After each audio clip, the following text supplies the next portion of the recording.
कहानी का नाम है परोपकार। एक युवक था, उसको जीवन से बड़ी ख्वाहिशें थी।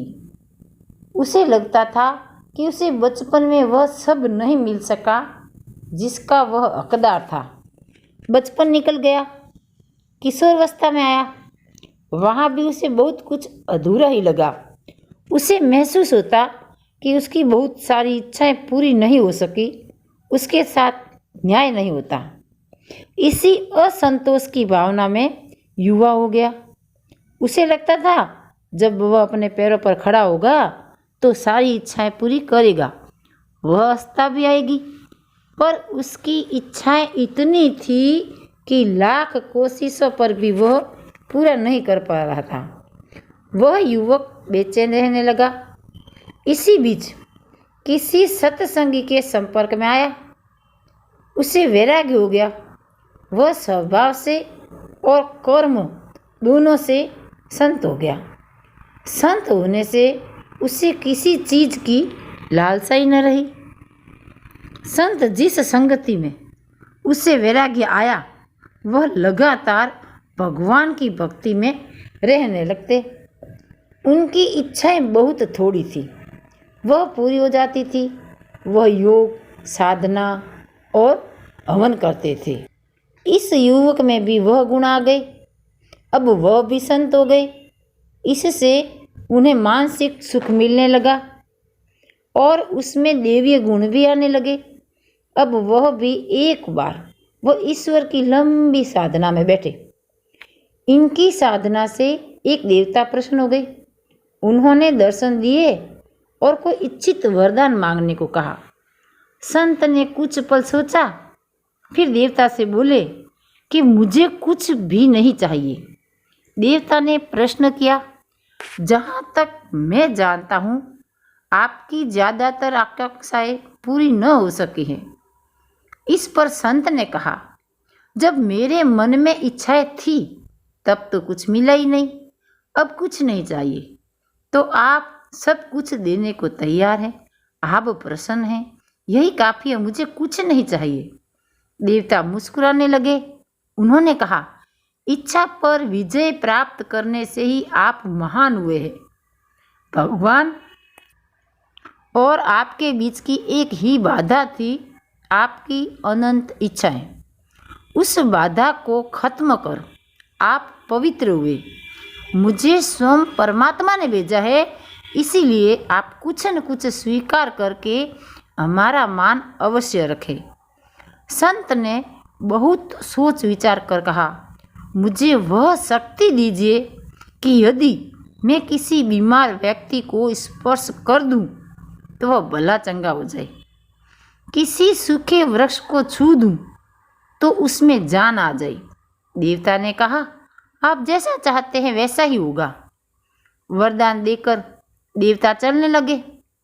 तो संत ने कहा, रुकिए, मैं अपना विचार बदल रहा हूँ। देवता को लगा, क्या इसमें फिर से लालसा पैदा हो गई? उन्होंने कहा, अब क्या विचार किया है, बताए। आपको एक अवसर विचार बदलने का मैं देता हूँ। संत ने कहा, मैं अपने वरदान में संशोधन चाहता हूँ। मैंने आपसे मांगा कि यदि मैं बीमार व्यक्ति को छू दूँ तो उसे स्वास्थ्य लाभ हो जाए, सूखे वृक्ष को छू दूँ तो हरा भरा हो जाए। मैं इस वरदान में एक संशोधन चाहता हूँ। रोगी और वृक्ष का कल्याण मेरे छूने से नहीं, मेरी छाया पड़ने ही लगे और मुझे इसका कुछ पता ही न चले। देवता को बड़ा आश्चर्य हुआ। उन्होंने पूछा, क्या आप ऐसा इसलिए मांग रहे हैं क्योंकि आप किसी मलिन या बीमार को स्पर्श करने से बचना चाहते हैं? संत ने कहा, ऐसा बिल्कुल नहीं है। रोगी या मलिन व्यक्ति से दूर रहने के लिए नहीं ऐसा मांग रहा।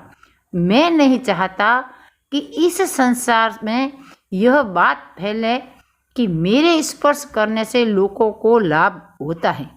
एक बार यह बात फैली तो फिर संसार में मुझे लोग एक चमत्कारिक शक्तियों वाला सिद्ध प्रचारित कर देंगे। मैं लोगों का कल्याण तो चाहता हूँ, लेकिन इस कल्याण के साथ मेरी प्रसिद्धि हो ये नहीं चाहता। देवता ने प्रश्न किया, पर आप ऐसा क्यों चाहते हैं?